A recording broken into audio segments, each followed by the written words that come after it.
Shalom peuple de Dieu, nous voici à un autre numéro de notre prédication, nos enseignements sur votre chaîne YouTube EIJC Nazareth Bar Kin Télévision. Je vais devoir vous demander à prendre le goût de suivre nos enseignements, nos prédications, nos prières et consorts. En tout cas, je vous souhaite de bien suivre l'émission. Ce sont des prédications. Je m'appelle Roland Moutebakabamba, apôtre missionnaire de l'Église universelle de Jésus-Christ, station Nazareth, ici à Kinshasa.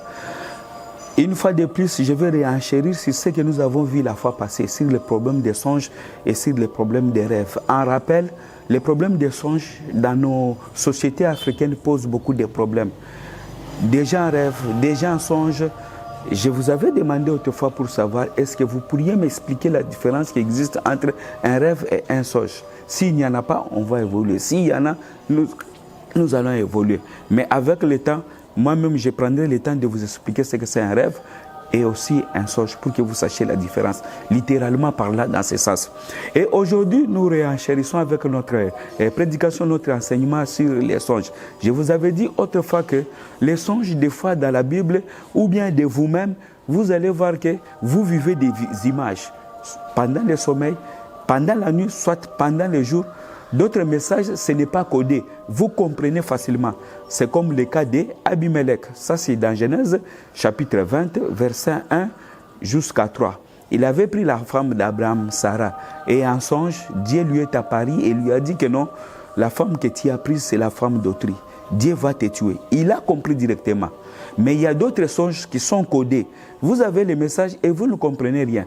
C'est le cas de Joseph. Joseph avait rêvé la lune, le soleil et des étoiles en train de l'adorer, lui qui était aussi une autre étoile. Directement, il a conclu que le soleil, c'était le papa, la lune, c'était la maman, et d'autres étoiles, c'était ses frères, et lui était aussi une autre étoile. Mais l'étoile, la lune et le soleil étaient en train d'adorer l'étoile, qui était Joseph.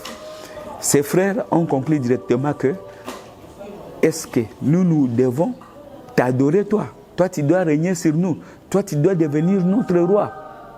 Et par après, il a vu encore des gerbes que ses frères étaient en train de lier. Ces gerbes, son gerbe à lui, s'était levé et avait beaucoup plus poussé. C'est quand même des rêves, des songes semblables. Ils l'ont encore demandé, est-ce que tu veux que nous puissions commencer à t'adorer pour que tu deviennes notre roi? Tu vois que le premier rêve et le deuxième rêve se ressemblent. Dans le même verset, le chapitre 37 plutôt, Joseph dit que, en tout cas, la chose s'est répétée 2 fois. Vous comprenez qu'un rêve pour lequel vous vivez des images, ça a une même définition. Ça a tendance à se ressembler. Quand ça se répète, la Bible déclare que donc c'est une chose qui est arrêtée par Dieu. Bon, ça c'est pas vraiment grave. Ils ont compris facilement. Il y a aussi le roi Pharaon qui avait rêvé. Ça, je crois, c'est dans Genèse 41. Dans Genèse 41, le roi avait rêvé. Il avait rêvé quoi? Il avait rêvé des vaches maigres et des vaches folles et des vaches maigres qui avaient englouti les vaches qui étaient belles. Et après, il avait encore vu les épis maigres qui avaient englouti les épis qui étaient en bon état. Si vous suivez très bien dans le verset 41, quand Joseph interprète ses songes chez Pharaon, il lui dit que non, c'est un même rêve. Si la chose s'est répétée 2 fois, c'est que c'est une chose qui est arrêtée par l'Éternel et ça doit venir. Dans un premier temps dans nos rêves, si vous voyez un message semblable à un autre message, ou bien un songe s'est répété 2 fois, c'est que c'est quelque chose qui est arrêté par l'Éternel dans un premier temps. Ça, c'est un premier tout d'abord témoignage que je vous signifie pour jauger ou bien répéter votre songe, pour savoir qu'il est arrêté et ça va finir. Nous devons avoir 2 ou bien 3 témoignages pour se rendre compte que c'est la réalité et c'est arrêté par notre Dieu, c'est défini par notre Dieu et ça va revenir. Mais je reviens un peu en arrière. Au verset 40, il y avait les chansons, il y avait aussi les panissiers du roi. Ils étaient en prison avec Joseph. Ils ont rêvé. Les chansons a vu que non, il y avait un cep. Et ce cep s'était développé en 3 sarments. Il a constaté quoi? Il a constaté que des raisins étaient sortis sur ces sarments. Lui, il cueillait ces raisins et les pressait dans une coupe et donnait à Pharaon. Or, il était en prison. Et par après, Joseph a donné l'explication du songe et il a dit que non, c'est Dieu qui donne l'explication du songe. Et il a expliqué, il a dit que non, tu es en prison, le roi t'a arrêté, il va te rétablir dans ta fonction que tu as exécutée. Et après, il a exécuté. Mais ce que je retiens, c'est ceci. Les 3 sarments, Joseph explique en disant que non, les 3 sarments sont 3 jours. Tu vois que Joseph avait les dons d'explication. Parce que si vous lisez même dans les livres de Genèse, chapitre 1, verset 17, on dit que Daniel expliquait toutes les visions et tous les songes. C'est une faculté que Dieu lui avait donnée, c'est un don que Dieu lui avait donné. Il est parvenu à déchiffrer directement que les 3 sarments qui étaient poussés du cep, c'était les 3 jours qui devaient s'écouler et après, les chansons devaient être rétablies dans son travail. Très chers frères, ça c'est un message codé. Qu'est-ce qui a poussé Joseph à dire que 3 sarments c'est 3 jours? Et aussi pour les panetiers. Les panetiers, c'est celui qui servait le roi le pain pour manger. Lui, il a vu 3 corbeilles à sa tête. Et la dernière corbeille, il y avait des oiseaux qui mangeaient tout ce qui était sur la corbeille. Il a aussi expliqué que les 3 corbeilles sont 3 jours. Qu'est-ce qui avait poussé à Joseph de dire au panachier que 3 corbeilles signifient 3 jours? Vous voyez que tout rêve, ce n'est pas seulement que ce que vous vivez. Vous devez comprendre que non, telle sorcelle, c'est ma tante, ou bien c'est cet enfant qui vit dans ma maison, il est sorcier et il doit partir, et ceci et cela. Chaque songe, chaque rêve, en tout cas, il faut que l'on puisse vous donner l'explication de la part de Dieu. Parce que Joseph dit que c'est Dieu qui donne l'explication des songes, c'est Dieu qui donne des rêves. Mais quand vous concluez un matin, parce que vous avez rêvé d'un chat qui était en train de parcourir dans votre maison, ou bien il était dans votre cour, que c'était telle vieille du quartier, telle maman du quartier, et surtout, ce sont les vieilles qui payent beaucoup les prix de tout ce que nous nous donnons comme explication de nous-mêmes, des songes. Et surtout que si elle est ma voisine, cette maman-là, elle nage dans le 3e âge. En tout cas, vous savez, des gens qui mettent beaucoup d'âge dans ce monde comme ça, c'est que Dieu les aime. Est-ce que nous, jeunes du moment, nous allons mettre cet âge dans nos vies? Est-ce que nous allons arriver dans la nonantaine? Mais dans nos sociétés, tellement que nos sociétés sont polluées, sont dégradées, avec des messages que nous recevons n'importe comment, la vieille maman du quartier, elle devient une sorcière. Sur base de quoi? Or, Joseph dit très bien, c'est Dieu qui donne une réponse favorable à un songe ou bien à un rêve. Ça, vous allez lire dans Genèse 41, 16. Il le dit au roi Pharaon, parce que le roi avait aussi rêvé les 7 épis maigres qui engloutissaient les 7 épis en bon état. Même les vaches maigres qui engloutissaient les vaches qui étaient en bon état. Et il a donné l'explication pour dire que les vaches maigres et les 7 épis, c'est un même rêve. Si ça s'est répété, c'est que c'est arrêté de par notre Dieu, l'Éternel. Vous, si vous voyez un rêve seulement pour la première fois, priez pour que Dieu puisse vous montrer d'une autre façon, pour qu'il y ait même 2 ou bien 3 témoignages. Et vous dites que non, c'est ceci et cela. Même quelqu'un que vous rêvez, s'il vous plaît, dans votre rêve, peut-être ce n'est pas lui. C'est une image que Dieu a utilisée pour vous expliquer. Beaucoup plus pour avoir l'explication du songe. Essayez un peu de demander à votre Dieu pour qu'il vous ramène ces songes 2e fois, 3e fois, pour que vous vous rendez compte que non, c'est celui que je suis en train de rêver qui est apparu dans mon rêve, qui est concerné par les visions que j'ai vécues pendant la nuit ou bien pendant les jours. Mais une fois seulement, vous établissez une conclusion pour dire que ça signifie ceci, ça signifie cela. Ce n'est pas c'est de cette façon qu'on doit appréhender les choses. C'est pourquoi nous, dans notre chaîne, dans notre télévision YouTube, que vous allez devoir commencer à nous suivre chaque moment, nous allons commencer à vous donner des enseignements sur des rêves, sur des songes.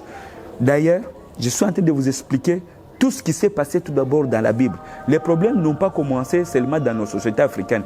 Même avec Joseph, quand il a rêvé qu'il devait régner sur ses frères, ses frères lui ont causé du tort, lui ont causé du problème, jusqu'à aller les vendre en Égypte.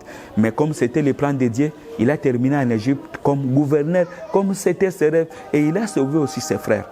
Alors, si je vous donne des passages bibliques, c'est pour que vous puissiez vous rendre compte que tout ce que nous sommes en train de dire ici, ça a commencé dans la Bible. Et comme la Bible, c'est notre source où nous puisons tous nos enseignements, nous allons tenir là-bas. Et c'est dans la Bible que nous allons trouver des enseignements, des corrections, des instructions pour que nous puissions savoir comment nous comporter suivant ce que nous voyons, suivant ce que nous vivons. D'ailleurs, ça, je vous avais dit autrefois que je vais en tout cas utiliser des personnages de la Bible. Il y a Joseph, il y a aussi Daniel. Pour le cas de Daniel, Daniel, lui, avait la faculté d'interpréter les songes, d'interpréter les visions. Ça, vous allez lire dans Daniel 1, 17. Quand il part donner au roi Nebuchadnezzar l'explication de la vision, donc la statue, c'est un rêve, c'est un songe que le roi avait vécu. D'ailleurs, lui, il l'a même oublié. Mais il avait seulement des tourments en lui et se disait qu'il a vu un songe, il a vu un rêve. C'est Joseph qui est allé lui dire un rêve et lui donner aussi l'explication. Vous allez vous retrouver, vous vous réveillez, vous vous dites que, en tout cas, j'ai rêvé. Vous ne vous rendez même pas compte de quel rêve que vous avez vu, de quel songe que vous avez vu, de quelle image que vous avez vu pendant votre sommeil. Vous ne vous rendez même pas compte. Comment faire pour que Dieu puisse vous rendre ces messages là-bas que vous avez vus et vous l'avez oublié? Tout ça, ce sont des enseignements. C'est pourquoi le roi, lui, il a appelé tous les sages, tous les enchanteurs, tous les visionnaires de son royaume pour qu'ils puissent lui dire, s'il vous plaît, les rêves qu'il a vécus. Ça, c'est dans Daniel 2, les rêves de la statue vus par Nebuchadnezzar, le roi. Comme il était roi, il cherchait les sages, tout le monde de son royaume pour qu'il lui donne l'explication. Il n'y avait personne qui a donné l'explication. Ce n'est que Daniel qui a donné l'explication. Mais avant que Daniel puisse signifier au roi les songes et l'explication, Daniel est allé consulter son Dieu. Lisez très bien le chapitre 2 du livre de Daniel. On voulait aussi le tuer parce qu'il était le sage du royaume. Il a pris ses amis. Il leur a dit, prions, que Dieu nous donne la vision que le roi a vue et aussi son explication. Si vous parcourez très bien les livres de Daniel, vous commencez par le premier chapitre, mais vous partez vers le 30e verset, le 31e et le 32e. Vous allez comprendre que Joseph n'a pas conclu directement que non, roi, vous avez songé ceci, ça signifie ceci. Il est allé consulter l'Éternel, notre Dieu, pour donner l'explication du songe. Parce que le comble, c'est quoi? Quelqu'un rêve seulement parce qu'il y a l'oncle qui est venu du Bas-Congo. Lui, il est pauvre, il n'a pas d'argent, il est dans sa maison. Tu conclus directement que les rêves que j'ai vus, par exemple, les chats apparaître dans mon songe, c'est l'oncle qui est venu du Bas-Congo parce que lui, il n'a rien. Et pourtant, si c'était l'oncle venant de l'Europe, lui, il a les billets de l'euro ou bien des dollars. Là, vous n'allez pas l'indexer. Hein. Mais l'oncle qui n'a rien, qui vient vous demander, c'est en rapport avec nos sociétés africaines qu'on interprète beaucoup plus nos songes. Mais nous, avec nos enseignements, avec cette chaîne YouTube, EIJC, Station Nazareth, Bar, Kun, TV, nous allons commencer à nous encadrer, nous édifier sur comment, en tout cas, avoir la signification, l'explication d'un songe. Mais tout proviendra à partir de la Bible parce que nous sommes des serviteurs de Dieu, nous sommes des hommes de Dieu. Beaucoup de temps que nous avons mis à être dans l'œuvre de Dieu, Dieu nous a beaucoup inspirés. Il nous a inspirés à partir de la Bible. C'est ce que nous allons commencer à nous entretenir petit à petit pour que vous aussi, quand vous voyez des images vues pendant le sommeil, un songe, que vous ne puissiez pas en tout cas vous lamenter. Vous restez dans la divinité avec tout ce que nous allons vous donner. Pourquoi pas ne pas même prier à ce que Dieu puisse vous donner l'esprit de Daniel, qui vous donne même l'esprit de Joseph. Parce que je sais que dans Job 32:8, il est dit, en réalité, dans l'homme, c'est l'esprit. Je sais que Daniel, je sais que Joseph, à la chair comme ça, ce sont des gens qui ont été enterrés. S'ils avaient existé, je ne sais pas. S'ils n'avaient pas existé, je ne sais pas. Mais leur esprit, l'esprit ne meurt pas. L'esprit existe. Une petite appréhension que je voudrais un peu vous faire voir. Dans un premier temps, quand l'homme est en train de rêver, qu'est-ce qu'il rêve? Qu'est-ce qui est en communication avec son rêve? Parce que le corps se trouve dormant. Nous dormons. Mais vous vous retrouvez comme si, en rêve, vous êtes sur victoire, ou bien vous êtes au travail, ou bien vous êtes en train de prêcher comme je suis en train de le faire. Qu'est-ce qui rêve? Je sais que dans l'homme, nous avons 3 parties. Nous avons le corps, nous avons l'âme, nous avons aussi l'esprit. Le corps dort au moment où vous êtes en train de rêver. Il reste maintenant l'âme, il reste encore l'esprit. Alors que ce qui lie l'esprit au corps, c'est l'âme. Il faut que vous puissiez vous rendre compte que votre âme est en train de capter le message que l'esprit est en train de vivre pour l'expliquer au corps qui anime, qui bouge. C'est ça vraiment la différence. C'est l'esprit qui rêve, mais il faut que l'âme puisse capter les messages. C'est pour cela que vous allez voir le roi Nebuchadnezzar, il n'avait pas compris. Ou bien de vous-même à la maison, vous réveillez le matin, vous ne vous rendez pas compte du songe ou bien du rêve que vous avez vécu. Pourquoi? C'est parce que votre âme n'est pas exercée à travailler, à capter les messages pour donner l'information à votre corps. Parce que c'est l'esprit qui rêve. C'est Dieu qui utilise votre esprit. C'est votre ange qui utilise votre esprit et vous captez des messages, et vous captez des visions, et vous captez des rêves. Pour que vous puissiez comprendre cela, il faut que votre âme soit apte, soit souple, pour donner le message au corps. Et le matin, vous allez vous rendre compte que vous rêvez ceci et vous rêvez cela. Les 3 parties de l'homme que je suis en train d'évoquer, les 3 entités de l'homme en d'autres termes, vous allez lire ça dans 1 Thessaloniciens chapitre 5, verset 23. Tu vois que tout le monde, quand il est en train de rêver, quand il se réveille le matin, il cherche à se rendre compte pour avoir la révélation, même s'il connaît les rêves, même si les rêves ne reviennent pas en lui-même. Il va se tourmenter pour chercher à savoir quel rêve que j'ai vécu. Donc, un rêve, en un mot, si je voudrais un peu donner la signification, c'est tout ce dont vous n'avez pas la révélation. C'est ça ce qu'on appelle un rêve dans la Bible, dans la dimension spirituelle de notre Dieu. Un rêve, c'est tout ce dont vous n'avez pas la révélation, vous n'avez pas l'explication. Ces rêves-là, ça peut être quoi? Ça peut être un écrit. Parce que dans Daniel 5, le roi Belchassar avait vu aussi une vision, mais il n'avait pas l'explication. Il a cherché celui qui devait lui donner l'explication. Et celui qui est allé lui donner l'explication, c'est qui? C'est Daniel. D'où nous devons prier notre Dieu pour qu'il puisse aussi nous accorder un esprit supérieur. Un esprit qu'avait Daniel d'interpréter, de donner les explications. Ou bien celui de Joseph, parce que Joseph avait aussi la faculté d'expliquer tout cela. On le fait comment? C'est avec nos prières que nous allons commencer à vous enseigner. C'est avec nos enseignements que nous allons commencer à vous dispenser pour que vous puissiez entrer aussi dans cette dimension des hommes de Dieu, comme a été dans la Bible avec Joseph, même avec Daniel. C'est pourquoi j'étais en train de chercher à vous expliquer dans un premier temps. Un rêve, c'est quoi? Le roi David a rêvé la statue. Joseph a rêvé. Ses frères ont donné l'interprétation. Donc, il y a des catégories de rêves et des songes dans la Bible. Il y a des songes pour lesquels, si vous voyez, comme le cas du roi Absalom, ça c'est dans Genèse 20, lisez du premier verset jusqu'au 3e. Lui, il avait pris la femme d'Abraham, c'est Sarah. En songe, Dieu l'a averti pour dire que c'est la femme d'autrui. En le prenant, je vais te tuer. Il n'y a pas un message codé là-bas. Tout est clair. Il a compris et il a laissé la femme d'autrui. Mais prenons le cas maintenant de Joseph. Lui, il rêve la lune, il rêve le soleil, il rêve quoi? Les étoiles.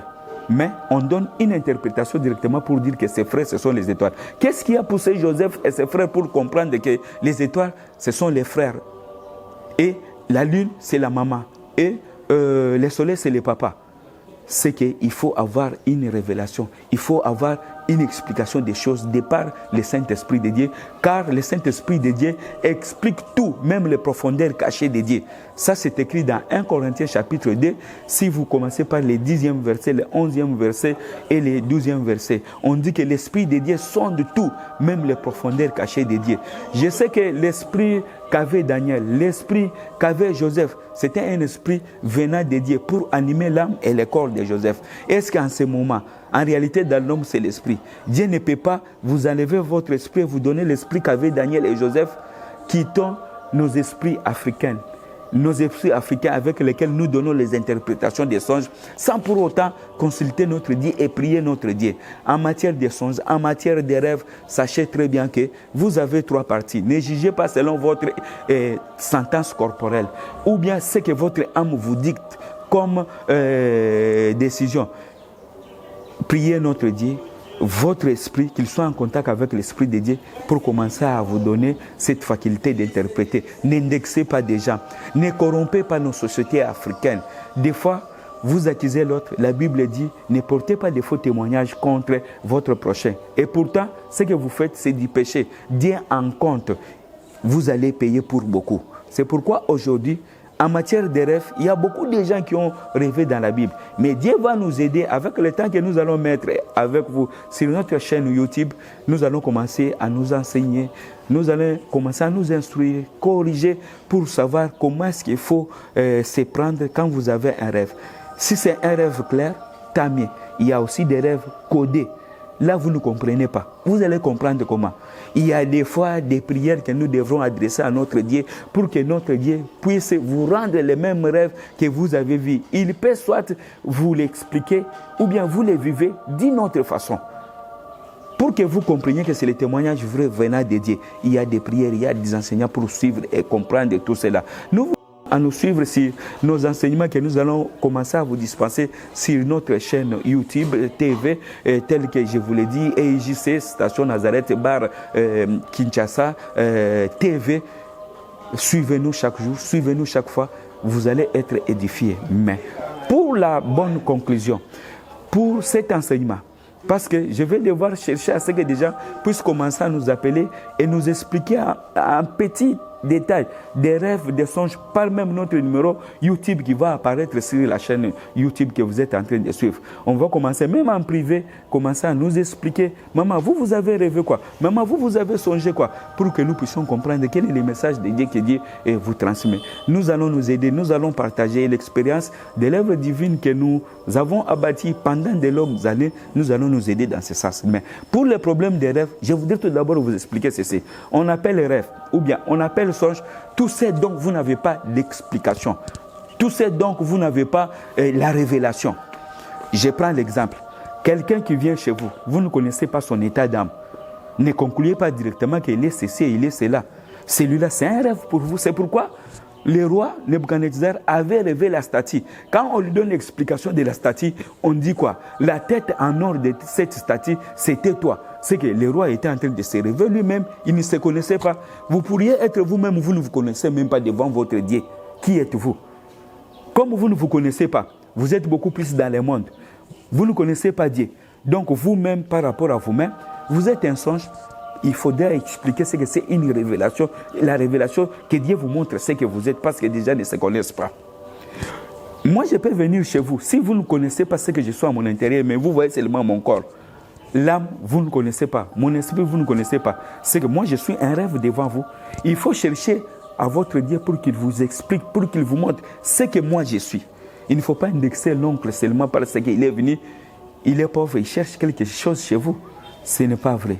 C'est pourquoi un autre rêve, c'est la Bible. La Bible, Dieu a utilisé les écrits. Mais il a un message qu'il garde dans les écrits. C'est pourquoi, si vous prenez même Osée, chapitre 12, versets 11 et 12, ce sont les prophètes qui ont écrit cette Bible. Dieu dit quoi? J'ai parlé aux prophètes, j'ai multiplié les visions, et dans les prophètes, j'ai proposé des paraboles. Le premier livre, il est écrit par le prophète Moïse, non? C'est que dans Moïse, quand Dieu était en train de lui parler, il a proposé des paraboles, il a proposé des visions. Il faut chercher à comprendre, c'est Moïse qui a écrit les 5 premiers livres. Mais dans tout ce que Dieu a écrit, quel message, quelle révélation nous devons tirer de cette Bible? La Bible, la parole de Dieu, le message de Dieu, ce n'est pas ce qui est écrit noir sur blanc. Par exemple, Jésus dit ceci, dans Matthieu, chapitre 13, 34 et 35 versets. Les versets que je suis en train de vous donner, je n'ai pas le temps de les lire sur notre chaîne. Nous courons derrière le temps. Or, devant les médias, le temps, ça demande de l'argent. Je sais qu'avec votre concours, nous aurons beaucoup de temps prochainement pour commencer à lire et expliquer tout clairement afin que les gens puissent comprendre. J'étais en train de dire qu'un songe, c'est tout ce que dont vous n'avez pas l'explication ou bien vous n'avez pas la révélation. Moi, je peux être devant vous. Vous ne me connaissez pas ce qui est mon intérieur. Et pourtant, je suis venu peut-être vous voler ou bien vous escroquer dans une affaire que je suis en train de vous soumettre. Sachez que je suis un songe devant vous. Un songe peut être même la Bible, même les écrits de la Bible. C'est pourquoi Jésus dit, dans Matthieu 13, 34 et 35. J'ouvrirai ma bouche, je publierai des choses cachées depuis la création du monde. Prenons les livres de Genèse, chapitre 1, verset 1. Au commencement, Dieu créa les cieux et la terre. Moi, je suis convaincu que notre Dieu a caché un message là-bas. Donc, c'est écrit seulement si vous comprenez et l'appréhendez d'une façon géographique ou bien d'une façon humaine, vous allez rester en train de rêver toujours les écrits de la Bible. C'est un songe, c'est un rêve devant vous. Priez notre Dieu pour qu'il vous donne la signification, pour qu'il vous donne la révélation sur tous les écrits. Vous devenez pasteur aujourd'hui, vous devenez je ne sais qui dans l'œuvre de Dieu. Vous prenez seulement la Bible, vous commencez à la lire et expliquer aux gens textuellement sur ce qui est que nous voyons noir sur blanc sur ces papiers. Vous n'avez pas la révélation. Cette Bible est dans un premier temps un rêve ou bien un songe pour toi. Donc dans un premier temps, tout ce que Dieu a créé, il a donné l'aspect physique, mais sachez qu'il y a des définitions, il y a des révélations, il y a des explications d'une façon spirituelle sur tous les écrits de la Bible. Tous les écrits de la Bible. Même l'eau dans laquelle on peut aller vous plonger, vous dites que vous vous baptisez. Qui vous dit que l'eau physique, c'est cette eau que Dieu est en train de parler dans la Bible ici. C'est pourquoi Jésus-Christ avait dit à la femme samaritaine, je vous donnerai une eau. Si vous buvez cette eau, en tout cas vous n'aurez plus soif. Quelle est cette eau que Jésus-Christ avait? Il pouvait en donner à la femme et cette eau pouvait étancher sa soif éternellement. Vous comprenez que quand on parle de l'eau, nous allons plonger les gens dans l'eau d'Injil. Alors que l'eau, spirituellement parlant, Dieu a une explication qu'il donne. Et c'est cette eau qu'avait Jésus et a promis cela à la femme samaritaine pour qu'il lui en donne, pour que ça puisse étancher éternellement sa soif. Alors c'est quelle eau? Ce n'est pas une eau physique, mais chaque fois nous allons dans nos eaux, nous plonger, nous disons que nous passons par les baptêmes.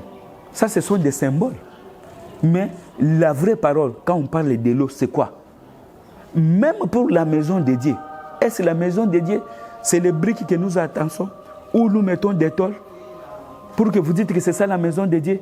Parce que dans cette maison, on nous dit que amenez les dîmes dans la maison du trésor. Est-ce que dans nos maisons que nous construisons, soi-disant nos paroisses, nos églises, est-ce que nous trouvons la nourriture de Dieu dans tout cela? Ça, c'est dans Malachie 3, 10, vous évoluez. Dieu a utilisé beaucoup un code. Il a utilisé son message d'une façon voilée. Pour que nous puissions comprendre cela, 1 Corinthiens dit, l'Esprit de Dieu sonde tout, même les profondeurs cachées de Dieu. Tout ce que nous pourrions être en train de rêver, si nous ne comprenons pas cela d'une façon physique, et surtout si votre rêve c'est un message codé, allons dans la dimension à chercher ce que Dieu lui-même a caché dans tous ses écrits, dans la dimension spirituelle. Il y a la maison de Dieu, il y a l'explication spirituelle. Ne dites pas que la maison de Dieu, c'est des maisons ou bien des paroisses locales que nous avons construites. Non, ce n'est pas ça. Les premiers rêves que nous devons comprendre, que nous visualisons chaque fois dans nos vies, ce sont les écrits tout d'abord de la Bible. Il y a un code à l'intérieur. C'est ce qui avait fait d'ailleurs Nebuchadnezzar. Il rêve de la statue, mais il ne comprend pas. Mais si vous voyez très bien, la parole de Dieu, c'est ça même Dieu. Si vous entrez dans la parole de Dieu, Dieu va vous donner toutes les explications des rêves. Si Dieu vous aime, il va commencer à vous donner des songes. Il va commencer à vous donner des rêves. Donc des visions que vous vivez dans votre vie, dans votre sommeil. Ce n'est pas codé, vous comprenez facilement. Mais s'il utilise votre âme toujours avec des messages codés, vous allez comprendre comment les messages de Dieu, comme les 3 sarmats qu'avait vécu Joseph. Comment est-ce qu'il a compris que c'était 3 jours? Il avait l'esprit d'interprétation des songes. Comment est-ce que Daniel a su comprendre le rêve que le roi avait vécu dans Daniel 2? La Bible dit que non. Dans Daniel chapitre 2, il a consulté Dieu, il a prié Dieu. Mais vous d'emblée, quand vous voyez un songe, est-ce que vous priez le Dieu pour qu'il vous donne la deuxième version de ces rêves ou bien de ces songes, qu'il vous donne l'explication? Non, vous indexez déjà, vous concluez n'importe quoi. Ok. C'est ce que nous avons prévu aujourd'hui comme enseignement. Nous aurons le temps de nous expliquer tout et surtout en privé sur notre numéro WhatsApp qui va apparaître sur votre écran de notre chaîne EJC Station Nazareth Barkin TV. Si vous avez des questions, vous allez nous contacter. Si vous avez des problèmes, Si vous avez des difficultés, contactez-nous. Et surtout, sur l'explication, sur la parole de Dieu. En conclusion, tout ce qui est rêve, ce sont les écrits. Nous pensons peut-être que Dieu a parlé ouvertement comme ça, alors que Dieu a parlé dans des codes. Il a voilé son message. Vous allez lire Jésus, le livre de Matthieu. Jésus l'a déclaré, 13, 34 et 35. Vous allez lire même Osée 12, 11, 12. Vous allez constater que Dieu a proposé des paraboles. Dieu a créé le monde. Il ne faut pas appréhender comme la géographie. Il faut comprendre quel message spirituel que Dieu me transmet. C'est pourquoi aujourd'hui nous disons que Jésus-Christ c'est la parole. En guise de quoi? C'est pour que nous puissions comprendre que c'est celui que Dieu a envoyé même ici en Afrique. Est-ce que Jésus était arrivé ici en Afrique? Au moins en Égypte, quand on avait pris la fuite avec lui, quand le roi voulait les tuer. Ok, que Dieu vous bénisse. C'est les numéros que nous avons proposés aujourd'hui pour vous lancer. Mais il y a un premier numéro. Ça, c'était seulement l'introduction. Même s'il y a des rédits, même s'il y a des répétitions, c'est seulement les soucis à ce que vous puissiez comprendre très bien ce que c'est la parole de Dieu et ce que nous sommes en train de vous dire, ce que nous allons commencer à vous prêcher. Suivez le premier numéro, suivez aussi le deuxième numéro. Peut-être au troisième numéro, je vais aussi me redire sur la parole de Dieu. Ce n'est pas la politique, ce n'est pas des cours de géographie où des gens vont entendre directement. Que Dieu vous donne l'esprit, que Dieu vous donne l'oreille spirituelle. Un cœur vraiment spirituel pour que vous puissiez comprendre notre message chaque fois que nous allons commencer à vous expliquer ici. Les médias, en tout cas, les minutes, les heures nous coûtent beaucoup cher. Même en privé, contactez-nous. Notre numéro WhatsApp va s'afficher. Nous allons nous enseigner, nous allons nous corriger. Shalom, peuple de Dieu. À la prochaine. Merci.